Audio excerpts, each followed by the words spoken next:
Hi everyone, this is MC. In this video I'm doing a classic razor cut. It is very traditional. I section the top off and I start with a sculpting technique. This is very traditional technique. It was very popular in the 70s and the 80s.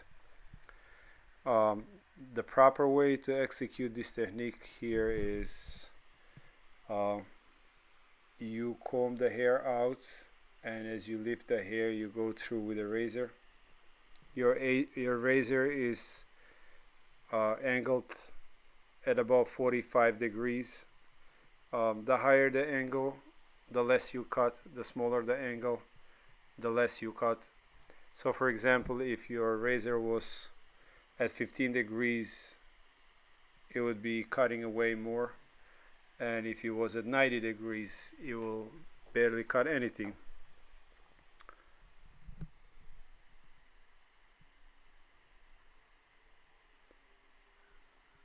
It is very important to be very consistent with your angle.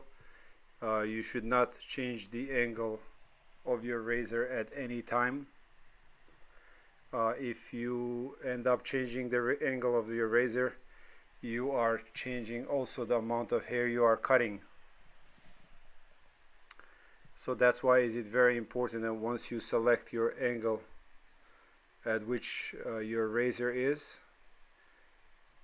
that you only move your whole arm and you do not move your wrist. That way your angle stays very consistent. So here to connect the top, I'm taking diagonal sections on the top, and I'm connecting them to the back. My sections are usually about 1/4 of an inch.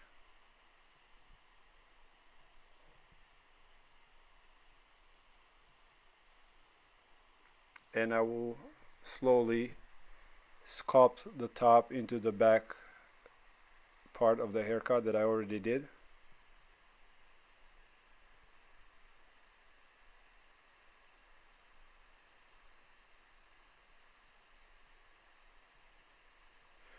This gentleman has extremely thick hair, so here as I take the sections from about 2 inches from the roots, I start thinning the hair, and then towards the end I cut blunt, and I follow this process throughout the whole top. So here when I am thinning the hair here, I am having my razor angled at about 60 degrees, anywhere between 60 and 80 degrees, so I don't cut too much. And as I get closer to the end of the hair where I want to remove the length, I change my angle to more of 15 degrees. Here at the very front, as you see, I don't thin the hair, I only remove the length.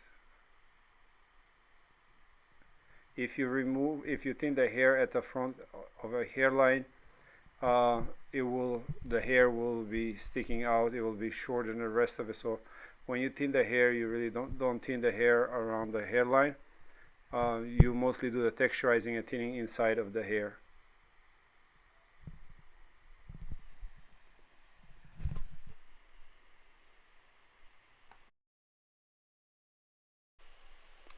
To break the resistance of the hair, you comb hair to one side and cut it, comb hair to the other side and cut it. Depends how much hair you want to remove. If you want to take a lot of hair, obviously you have your angle being lower. If you want to remove less hair, you cut at a higher angle. So here now I'm using my scissors just to cut out the ends. I don't want to cut too deep because I don't want to remove my razor cut, so I'm just kind of cleaning up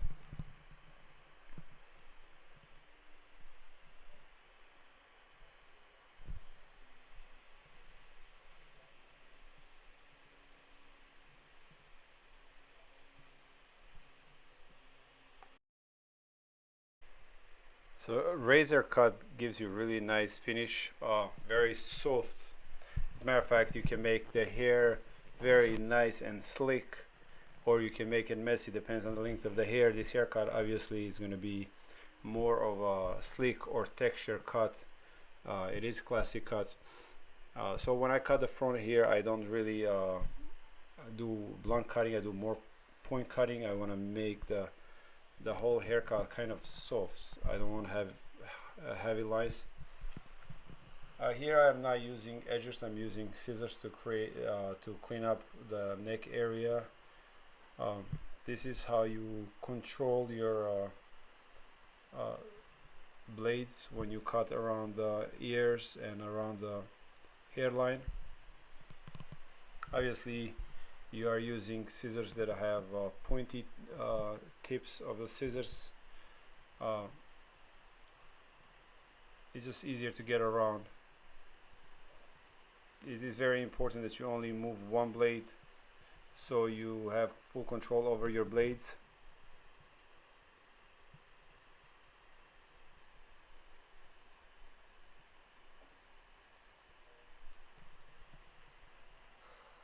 This is pretty much almost the same haircut that I did at Connecticut Barber Expo this year. As a matter of fact, I used this gentleman, Sean, at the Connecticut Barber Expo 2016, that is this year, and pretty much did almost the same haircut, which was actually a winning haircut. It won the first place for second year in a row.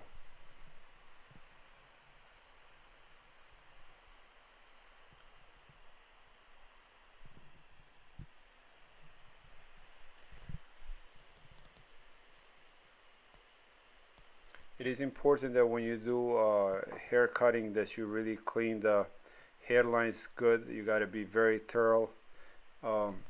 This detailing is really what makes a haircut a great haircut. I think everybody can do a haircut, but not everybody can do details because details take time. So it is very important that you don't skip on details, then you actually do details on a haircut. That's what really makes a difference on a haircut. Here I'm doing scissor over comb to kind of taper around the ears, sideburns area, and neck area. When you do scissor over comb, it is very important that you only move your moving blade, and your stationary blade is stationary at all time. That you only cut at the spine of your comb.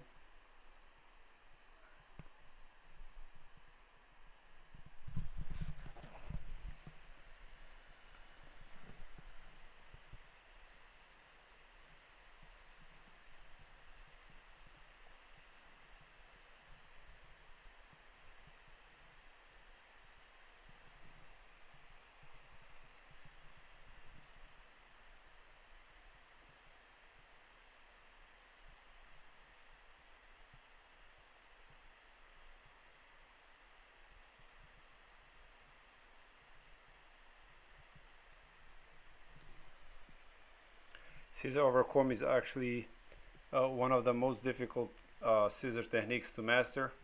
I do about 10 different scissor techniques, from point cutting, notching, slide cutting, slithering, and so on. And the most difficult technique to master for me personally is actually scissor over comb. I think if you can master scissor over comb, then you can pretty much master any scissor technique. Here I'll just shape up his beard and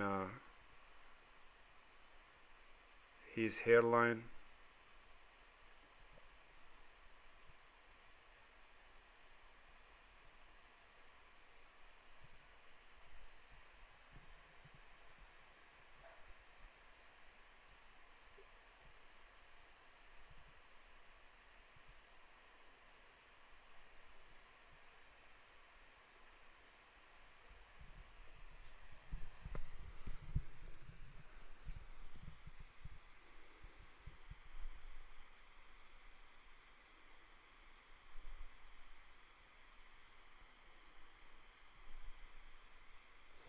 It is important that you stretch the skin when you are shaving, and keep your razor angled at 15 degrees.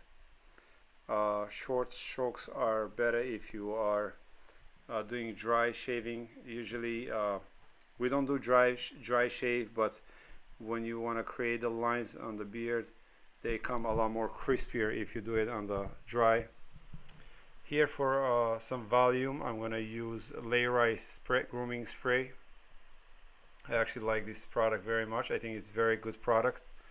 Of all the modern barber companies that came out in the last decade, this is probably one of my favorite.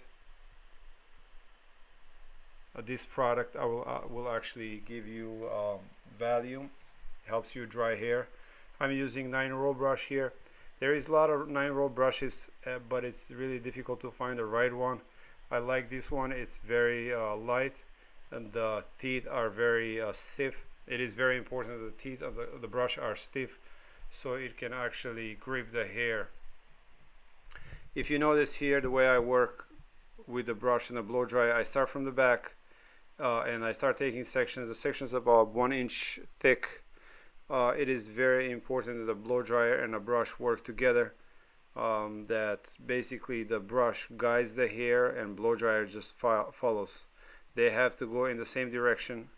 I mean, it seems like something that is common knowledge, but if you pay attention, even when you blow dry hair yourself, in most of the cases you'll see that the blow dryer is in one direction and the brush is going the other way.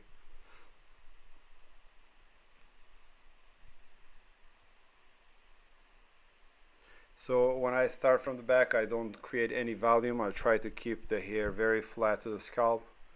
I don't want to have any volume towards the back. I start raising the hair, or creating volume when I get to this point here now. When you come towards the front, it is very important when you do blow drying that you set the hair, that you set the roots. If the roots are not set, it doesn't matter how smooth you have blow dry the hair, the style will not stay. So as you see here, I touch the roots. You don't want to hold the blow dryer more than a second at the root area. I mean, it's hot. I'm using my blow dryer at a medium heat and medium speed. I think using at a high heat is really a little too high. High speed, you can use it on high speed, but it dries the hair faster. So I mean, it depends. You can use a high speed. I kind of like using it at a medium speed. And here I'm finishing the front with a high volume. For finish, I'm going to use Layrite Natural Matte Cream. Here I got to take a little more. He has very thick hair, and the style is actually pretty long. So here, when I apply the product, I want to make sure that it's spread on my hands very good, all over my hands, almost to a point where you don't see it. And then I start from the back and I go over the hair as such. What that does, so what this does basically gets the product down to the roots throughout the whole hair. Then I go from the back, and then I comb go from the front. Here we left in the hairline, we left those short hairs. We don't want to cut them this time. He wants to grow them out. So we basically comb with our fingers the hair back, and then use a comb. Comb actually helps spread the product more evenly throughout the hair. So if you want to have a slick look, obviously you can use a comb as such. Otherwise, you can comb it with a comb and then go back with your fingers and create a texture look. It is very important to learn how to comb out the hair after the blow drying and applying the product, or actually before applying the product, especially on the slick hairstyles. This is something that is not even known in our industry. A lot of people don't even know about this combing out hair and the way it should be blow dried and styles. I didn't know myself until a couple of years ago, until I started training for the world competition. Here I just put a little spray to keep those short hairs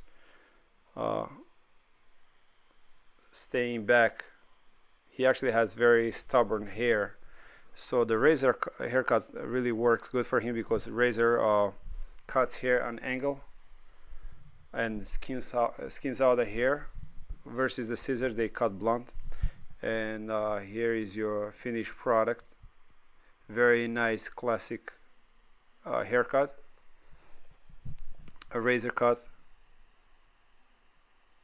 So I'll have another haircut next week for you. It will be all scissor haircut, also classic cut. Please tune for my next haircut, and please don't forget to subscribe. Thanks a lot. Until next time.